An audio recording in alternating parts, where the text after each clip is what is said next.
Hello, everyone, and welcome back to Coffee or Tea, the podcast where two friends disagree on everything and somehow still like each other. I'm Jamie, and I like to think carefully before I do anything. And I'm Alex, and I prefer to jump first and think later.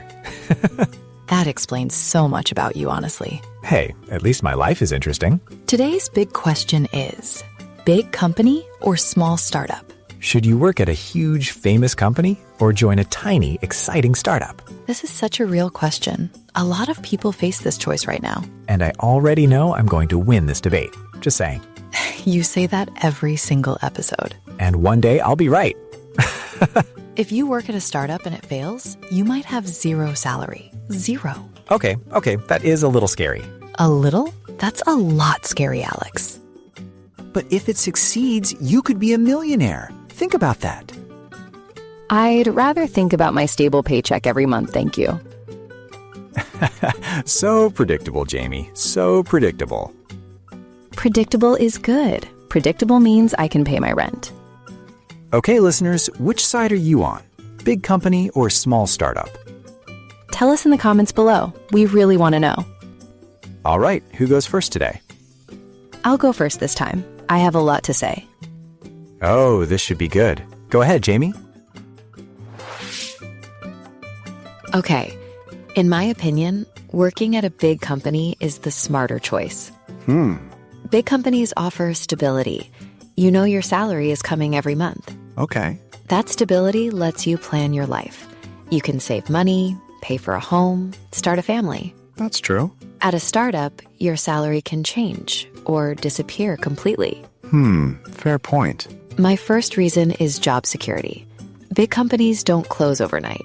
Really? Yes. A startup can fail in 6 months. A big company usually survives for decades. That's a good point. For example, think about a big bank or a large tech company. They have been around for 20, 30, even 50 years. That's true. That's because they have the resources to survive hard times. Okay, I see that. My second reason is training and learning opportunities. Tell me more. Big companies invest in their employees. They offer courses, workshops, mentors. Oh, interesting. A startup might not have time or money for that. Everyone is too busy surviving. For me, learning on the job is really important, especially when you're young. That makes sense. You want to grow your skills properly, with good support around you. I see what you mean. At a big company, there are experts in every department you can learn from.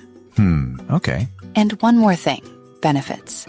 Big companies usually offer great benefits. Like what? Health insurance, pension plans, paid holidays, even gym memberships. That does sound nice. These benefits protect you. They keep you healthy and comfortable. A startup might offer you exciting work, but no health insurance. That's risky. That's true. From my point of view, those benefits are not just nice. They're necessary. Okay. So, 3 reasons: job security, better training, and strong benefits. Good points, Jamie. But I've got some things to say too. I'm sure you do. Go ahead, Alex. Okay, I have to disagree. I think small startups are way more exciting. And exciting means better, in my book. Okay, tell me more. My first reason is freedom. At a startup, you have real freedom to do your work your way. At a big company, there are so many rules, so many levels of approval. That's true. You want to try something new? You need to ask 5 different managers first. At a startup, you can just try it. Today, right now. Okay. For me, that freedom is everything. I can't work in a slow, rigid system. I see what you mean. In my opinion, freedom makes you more creative, and more creative means better results. That's interesting. My second reason is growth. You grow so fast at a startup. Really? Yes. At a big company, you might do the same small job for years. You're just one small piece of a very big machine. Okay. But at a startup, you do everything.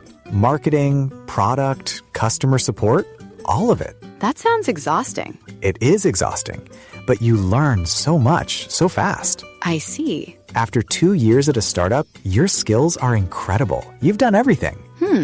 That's interesting. Compared to someone at a big company doing one task for 2 years, you're miles ahead. That's a good point. There's something else. The culture at startups is usually amazing. Tell me more. Everyone is young, passionate, and working on something they believe in. The team is small, so you actually know everyone. It feels like a family. Okay. At a big company, you might not even know the person sitting next to you. That can be true. Personally, I'd say feeling connected to your team makes you work better. I see what you mean. And honestly, there's the potential reward too. The money? Yes. If a startup succeeds, early employees often get shares in the company. That's true. That can be worth a lot of money one day. It's exciting. Okay, but that's a big risk. Big risk, big reward. That's the whole point. All right, I've heard you. Now let's really debate this. Okay, Alex, you talked about freedom at startups, but let's be honest. Let's be honest. Too much freedom without structure can be chaotic. Things go wrong. I see your point, but chaos is where creativity comes from. That's true. However, creativity doesn't pay your bills. Ha, that's fair. But a startup that succeeds pays your bills very well. I am not sure I agree. Most startups don't succeed. The numbers are not good. On the other hand, some do, and those people are really glad they took the risk. Okay, but you said you learn more at a startup. I did. I have to disagree with that. Big companies have expert mentors. You learn from the best people in the industry. That's priceless. That's a good point, actually. But at a startup, your mentor is someone only 2 years more experienced than you. That's sometimes true. Learning from real experts is better than learning from someone who's also figuring it out.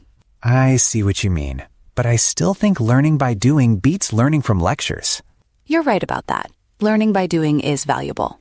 Thank you. See, even Jamie agrees sometimes. I agree when you're right, but let me ask you about benefits again. Okay, go ahead. You don't have health insurance at a startup. What happens if you get sick? I see your point, but a lot of startups now do offer basic health insurance. Some do, but not all. It's not guaranteed. That's true. However, you can also buy your own insurance. That costs money, Alex. Money you might not have.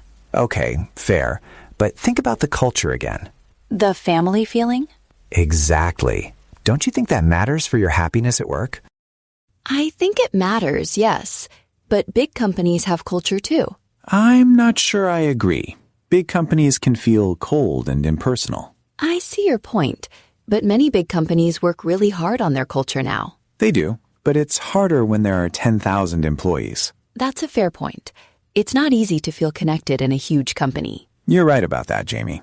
So we agree on at least one thing. I think we can agree that culture matters a lot in any job. Totally. We just disagree on where the better culture is. And we disagree on risk. I think big risk is not smart for most people. And I think no risk means no big reward, ever. We can agree to disagree on that one. Maybe we both win a little bit here. Maybe. Or maybe I win more. Just a little. Never change, Jamie. Okay, before we say goodbye, let's look at some useful phrases from today. Yes, this is the part where you actually learn some English. Let's go. First phrase, in my opinion. I used this a lot today. Right. Jamie said, in my opinion, big companies are the smarter choice. Use this phrase when you want to share what you think. It's very natural. Try it today. Say, in my opinion, coffee is better than tea. Of course you choose that example. Next phrase, I have to disagree. I love this one. Yes, Alex said, I have to disagree. Startups are way more exciting. This is polite. You're not saying the other person is wrong. You're just sharing your view. Very useful in meetings, discussions, anywhere really. Third phrase, I see your point, but. This is great because you show you listened and then you share your different opinion. For example, I see your point, but startups can teach you so much more. It keeps the conversation friendly. Very important. Next one, compared to. Jamie said, compared to a startup, a big company is more stable. Use this to put two things side by side and show a difference. For example, Compared to last year, my English is so much better now. We hope so. That's why you're here after all. Another good one. That's a good point. This shows you're listening and you respect what the other person said. Even if you don't fully agree, you can say, that's a good point. It keeps things warm and respectful. We used it a lot today. And finally, on the other hand. This phrase introduces the opposite side of an argument. For example, startups are risky. On the other hand, the reward can be huge. It's great for showing balance. You see both sides of an issue.